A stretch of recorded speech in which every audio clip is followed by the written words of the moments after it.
नमस्कार दोस्तों, गौर से पढ़ लो क्या लिखा है। 5 मिस्टेक्स। मॉक टेस्ट में आपका स्कोर क्यों नहीं इंक्रीज हो रहा है? कारण आखिर क्या है?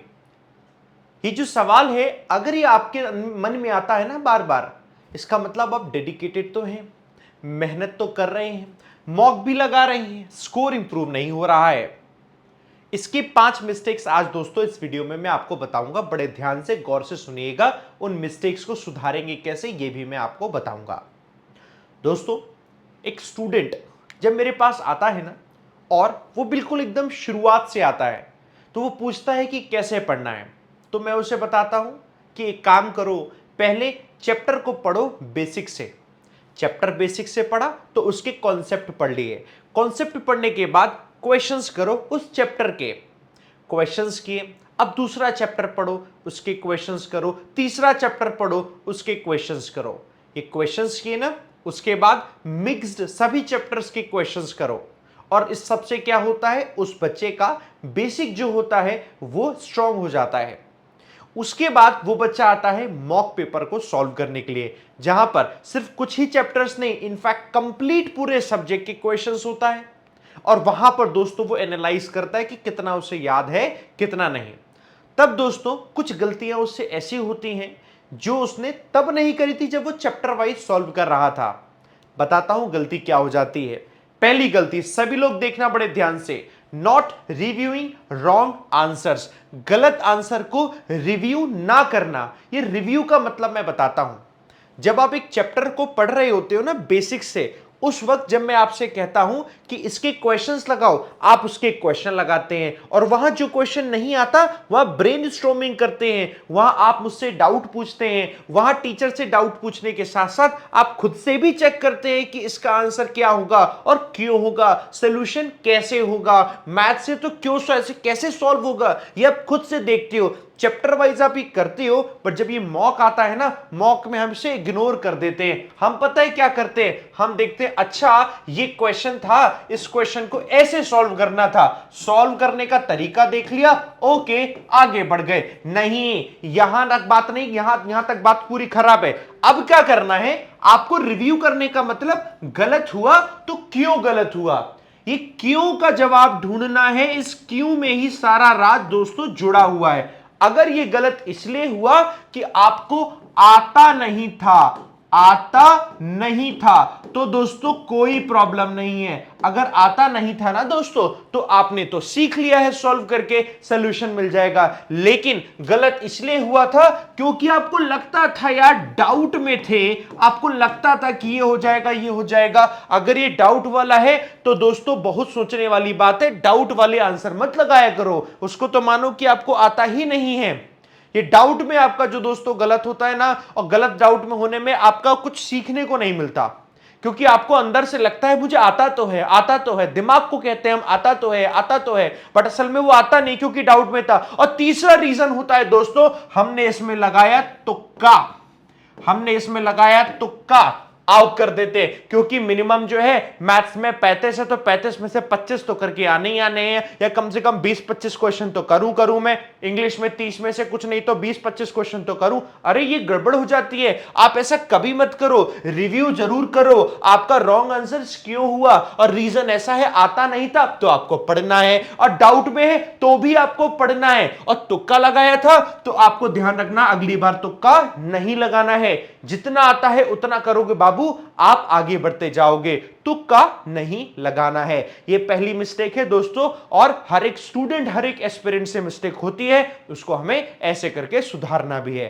ठीक है, अब आगे बढ़ते हैं। मिस्टेक नंबर 2 देखो, मिस्टेक नंबर 2 है पुअर टाइम मैनेजमेंट।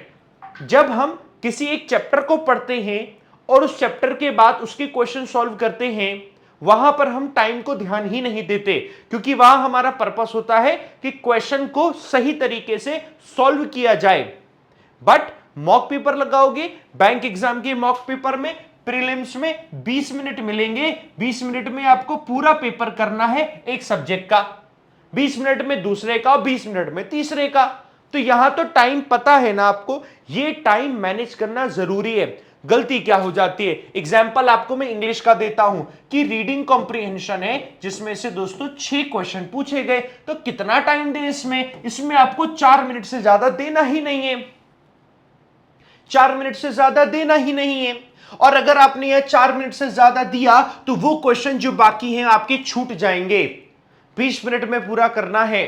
जो क्वेश्चन 30 सेकंड में होना चाहिए, जैसे कि आपने देखा fill in the blanks, single filler है, 30 सेकंड में करोगे, ये 30 सेकंड में हो जाएंगे सिंगल फिलर, डबल फिलर। और अगर कोई स्पेलिंग चेक है जहां पर आपको स्पेलिंग वाला आंसर करना है, तो इसमें तो 30 सेकंड भी नहीं लगने चाहिए, इसमें से 15 सेकंड होना चाहिए, 15 सेकंड में आंसर कर देना चाहिए। यहीं से तो टाइम आप बचाओगे, तो एक्स्ट्रा आप यहां के लिए यूज कर पाओगे। आपने देखा आपका ग्रामर जो है, ग्रामर में टाइम यार कम लग रहा है, लेकिन जो रीडिंग वाला हिस्सा है वहां टाइम ज्यादा लग रहा है। ये टाइम मैनेजमेंट करना बहुत ज्यादा जरूरी है और इसको आप पहले से ही तय करके चलेंगे। जब जब मॉक लगाएंगे आप देखो कि यार टाइम में मुझसे मैनेज करना है, 20 मिनट में पूरे टाइम को मैनेज करो। मैं एग्जांपल के तौर पर इंग्लिश में बताता हूं, आरसी में आपने 4 मिनट दिया, पैरा जंबल करेंगे, 5 क्वेश्चन पूछे जाते हैं, इसको मैक्स टू मैक्स करने के लिए आप 3 मिनट देंगे। यही 2 हिस्सा है जहां बड़ा टाइम लगता है। तीसरा बड़ा हिस्सा आता है दोस्तों क्लोज टेस्ट का। क्लोज टेस्ट में 5 क्वेश्चन आते हैं और ये 5 क्वेश्चन करने के लिए 3 मिनट ही देने हैं आपको। यही है सबसे ज्यादा आपका जहां स्कोर जाएगा। देखो 4 गया, 3 गया, वहां 5 गया, बाकी सब में 33 सेकंड, 33 सेकंड। सेंटेंस में आपका ग्रामेटिकल एरर पूछा हो, सेंटेंस में वर्ड यूजेज पूछे हो, सेंटेंस में वर्ड स्वैप पूछे हो, 30 सेकंड, 30 सेकंड, 30 सेकंड्स, ऐसे करके टाइम को मैनेज करना सीखो, प्रैक्टिस ऐसे करो। और ये पुअर टाइम मैनेजमेंट की वजह से आपकी दूसरी मिस्टेक होती है, स्कोर नहीं आ पाता। याद रहेगा ये दूसरी मिस्टेक, आप सभी लोग बाबू बता दो, ये दूसरी मिस्टेक याद रहेगी हमसे हो जाती है। तीसरी मिस्टेक की तरफ आते हैं दोस्तों।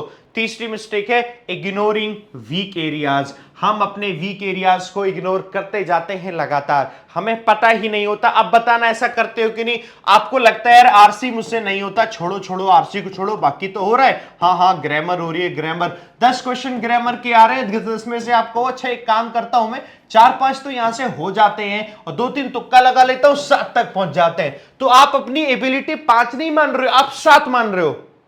आप 5 नहीं मान रहे, आप 7 मान रहे हो, ठीक है। वो कैब की कुछ क्वेश्चन है वो देख लो, अगर 10 के आसपास से कुछ अगर क्वेश्चन बन रहा है तो 6-7 उसमें से भी हो जाते हैं, बस बहुत है।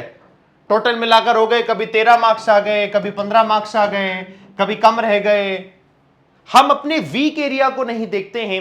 वीक एरिया हमारा जहां है उस पर ज्यादा काम करना होगा, उस पर ज्यादा ध्यान देना होगा। और इससे भी बड़ी गलती पता है क्या होती है? हमें किसी एक सब्जेक्ट को पढ़ने में मजा आने लग जाता है। हमें लगता है कि अरे यार इंग्लिश को पढ़ने में मजा आ रहा है, दिन भर इंग्लिश ही पढ़ रहे हैं, दिन भर इंग्लिश ही पढ़ रहे हैं, मैथ से डर लग रहा है, मैथ नहीं पढ़ेंगे।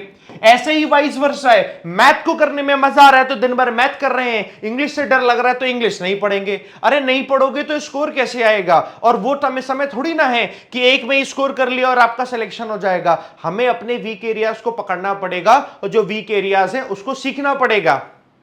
मेरी बात समझ में आ रही है? वीक एरियाज हैं उसको सीखना पड़ेगा। वीक एरियाज सीखोगे मॉक में स्कोर तभी आएगा, अदरवाइज मॉक में स्कोर नहीं आ पाएगा, मॉक में स्कोर ही नहीं आ पाएगा।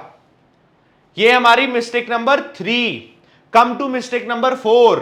देखो इनकंसिस्टेंट प्रिपरेशन।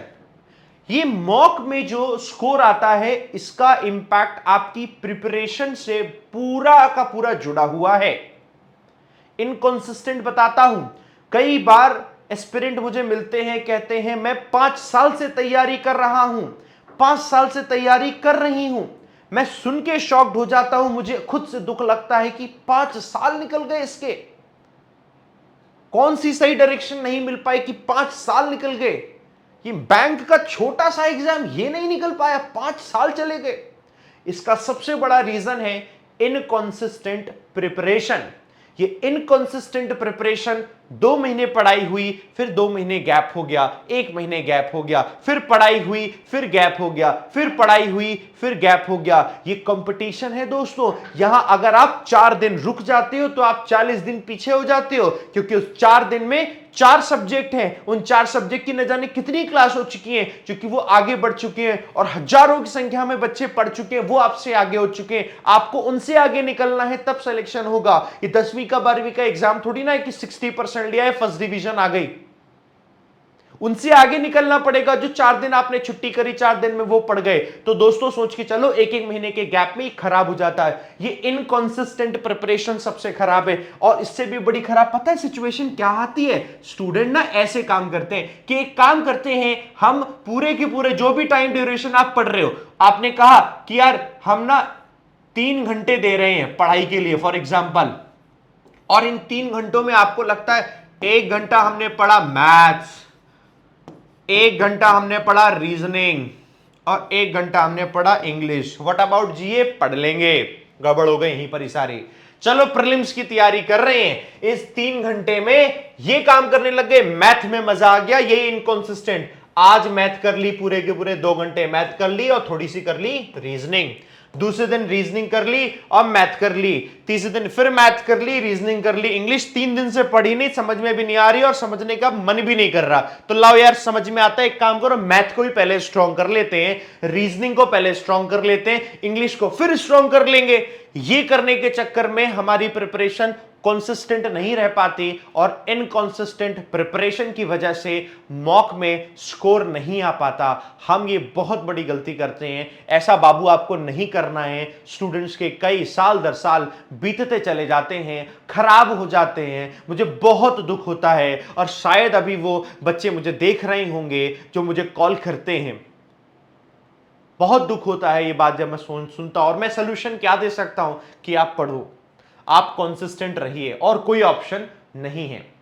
ये गलती है, इसको सुधारना है, ठीक है। 5वीं गलती, जो सबसे बड़ी गलती और आखिरी आती है, overlooking the importance of accuracy.